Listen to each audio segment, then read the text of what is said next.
ગંગા સતી પાનબાઈની પણ 52 રચનાઓ આજે 250-300 વર્ષ પછી પણ આ કલા ઉપાસકો કે સંતવાણીના આરાધકો ન ગાય તો સાંભળનારા એમ કે એક ગંગા સતી પાનબાઈની રચના પ્રસ્તુત કરો. આને જીવંત રચના કહેવાય. બાકી તો કાચી કેરીને અંગુલ કાલા 8 દી 15 દી વરસ 2 વરસ પણ વીજળીના ચમકારે મોતીડા પરોવું પાનબાઈ એ આપણે નહીં હોઈએ ને તોય ગવાતું હશે અને યાદ કરાતું હશે એવી આ જીવંત રચનાઓ અને એવો જ આ ઇતિહાસ અને શાસ્ત્ર આપણને મળ્યું છે એની આ વિગતો આપ સમક્ષ પ્રસ્તુત કરી.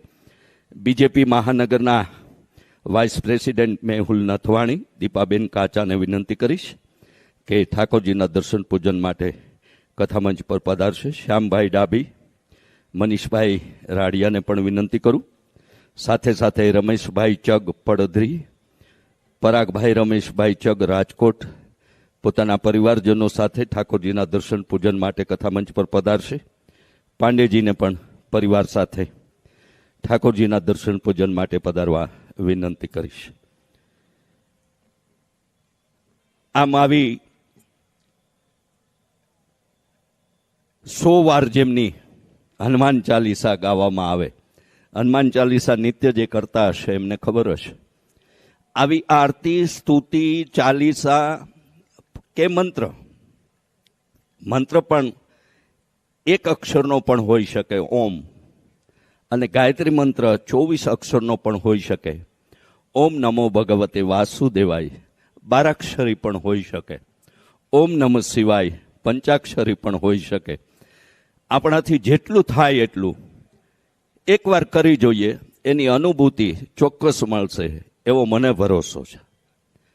પણ જો એવી એમાં શક્તિ સમાયેલી ન હોત, આપણે સકરાદી જ્યારે ગઈએ, બ્રાહ્મણો યજ્ઞ યજ્ઞાદી થતા હોય ત્યારે આપણા રૂવાડા પણ ઊભા થઈ જાય કે ધ્રુજારી આવી જાય.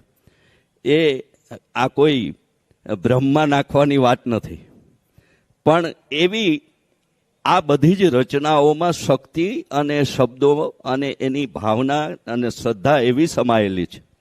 વલ્લભ ભટ્ટના બધા પદો કે ગરબાઓ આપણે યાદ કરીએ, યા તો જય આદ્યા શક્તિ માં જય આદ્યા શક્તિ, એ નવરાત્રિની આરતી યાદ કરીએ. આમ આવા સમૃદ્ધ રચનાઓનું અને એમાં એ પણ જોડી શકાય, દ્વારિકાનો નાથ મારો રાજા રણછોડ છે અને 56 સીડીનો તારો દાદરો રે. આ બધી રચનાઓથી એ જે તે સમયે અને એવું આજે આ હનુમાનજીના પ્રાગટ્યના દિવસે ફરી આપ સૌને યાદી સાથે અનુરોધ કરી દઉં કે આજે રાજકોટના આંગણે 18 વર્ષના આયોજન માટે આયોજિત થયેલ